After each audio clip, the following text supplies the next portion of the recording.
of terror by Hamas in Israel. Nothing can justify the deliberate killing, injuring, and kidnapping of civilians or the launching of rockets against civilian targets. All hostages must be treated humanely and released immediately and without conditions. And I respectfully note the presence among us of members of their families. Excellencies, it is important to also recognize the attacks by Hamas did not happen in a vacuum. The Palestinian people have been subjected to 56 years of suffocating occupation. They have seen their land steadily devoured by settlements and plagued by violence, their economy stifled, their people displaced, and their homes demolished. Their hopes for a political solution to their plight have been vanishing. But the grievances of the Palestinian people cannot justify the appalling attacks by Hamas, and those appalling attacks cannot justify the collective punishment of the Palestinian people. Excellencies, even war has rules.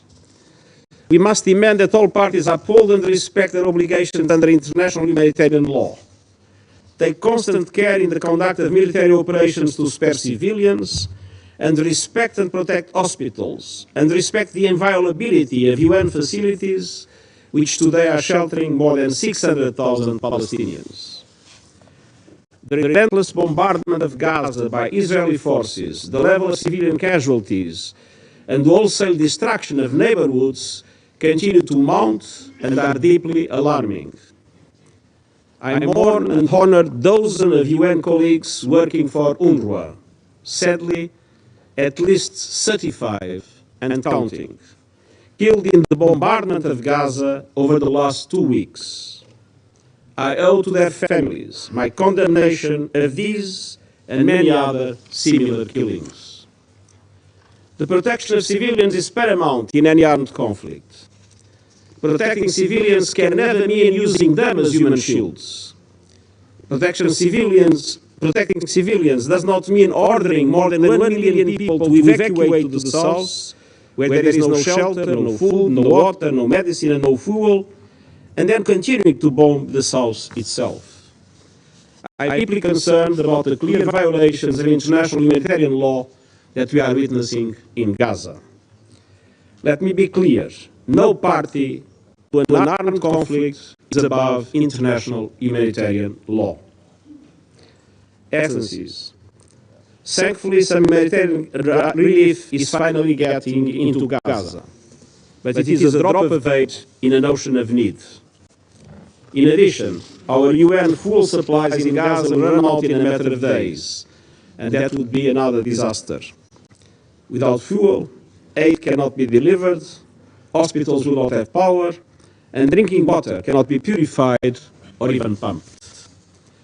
The people of Gaza need continuous aid delivery at a level that corresponds to the enormous needs, and that aid must be delivered without restrictions.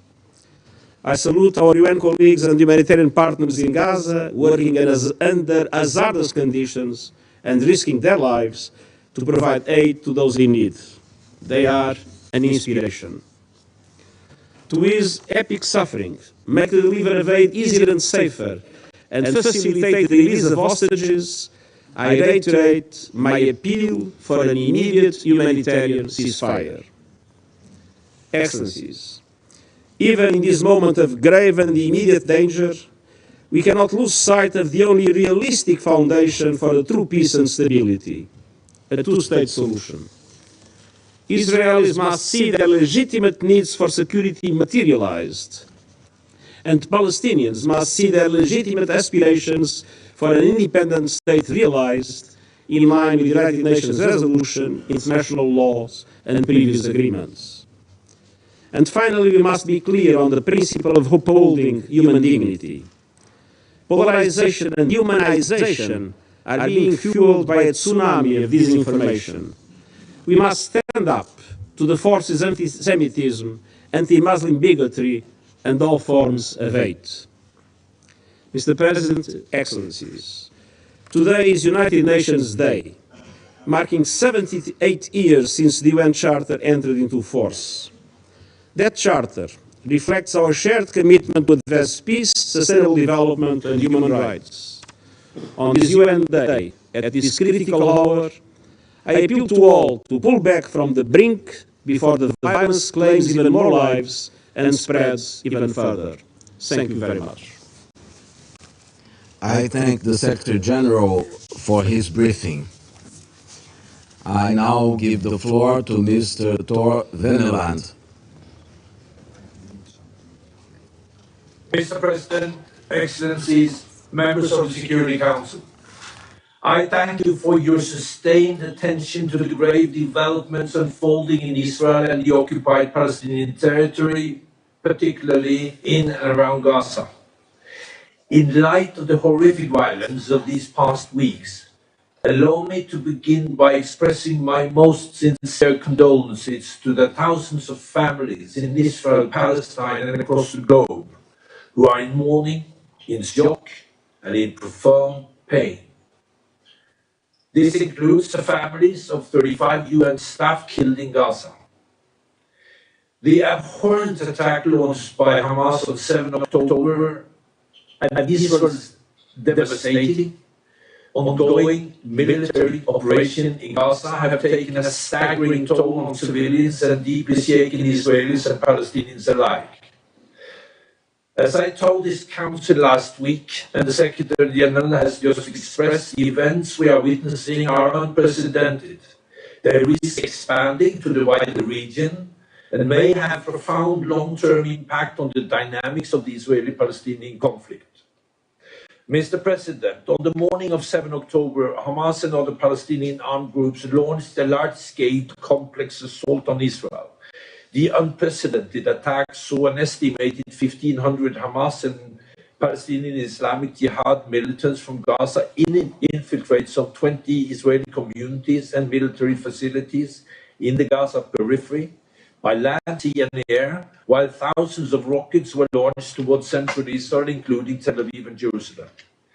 Testimony and evidence emerging from the tragic day reveal a sickening killing spree designed to terrorize, with appalling scenes of brutality, massacres, hostage-taking, including against infants and young children. In all, Hamas and other Palestinian militant groups killed over 1,400 Israelis and foreign nationals, the bloodiest attack in Israel's history. This includes over 1,000 civilians, many of them women and children, and over 360 security forces personnel. Over 5,400 Israelis were injured. At least 220 civilians, including women and children, as well as soldiers, were abducted and taken into Gaza Strip as hostages. While not confirmed, Hamas has said that 22 hostages were killed by Israeli strikes. I welcome the release of 4 hostages and recognize the important role of Qatar in this regard. To the families of hostages, some of whom are with us today, the fear and uncertainties you have had to endure is unimaginable. As the Secretary General and I have said repeatedly, your loved ones must be returned to you immediately and unconditionally.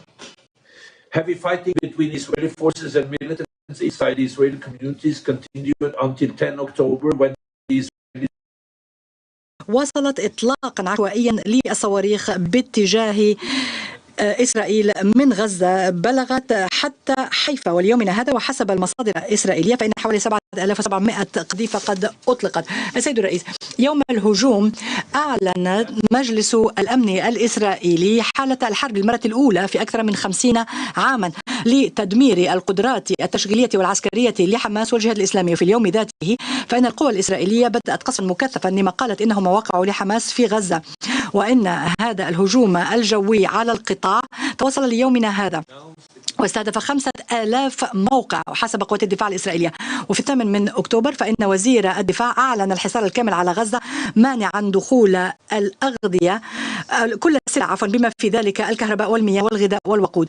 وأن القصف الغارات الجوية كان لها أثر مروع وأدت لمقتل عدد هائل من الفلسطينيين غالبيتهم من المدنيين ولحد مقتل 5000 فلسطيني منهم ما يزيد على 1100 امرأة و2000 طفل، بالإضافة لصحفيين وعاملين صحيين وعاملي إغاثة، وأصيب ما يزيد على 15,000. وتقدر السلطات أن المئات قد يكونون أمواتا أو محتجزين تحت الأنقاض في الوقت الذي تنتظر فيه جهود الإنقاذ بسبب القصف الجوي المتواصل. ولقد شرد ما يزيد على 1,000,000 فلسطيني يومنا هذا، أحياء كاملة على أنها أكوام من الرمام، ودمرت البنى التحتية والحق بضرر بها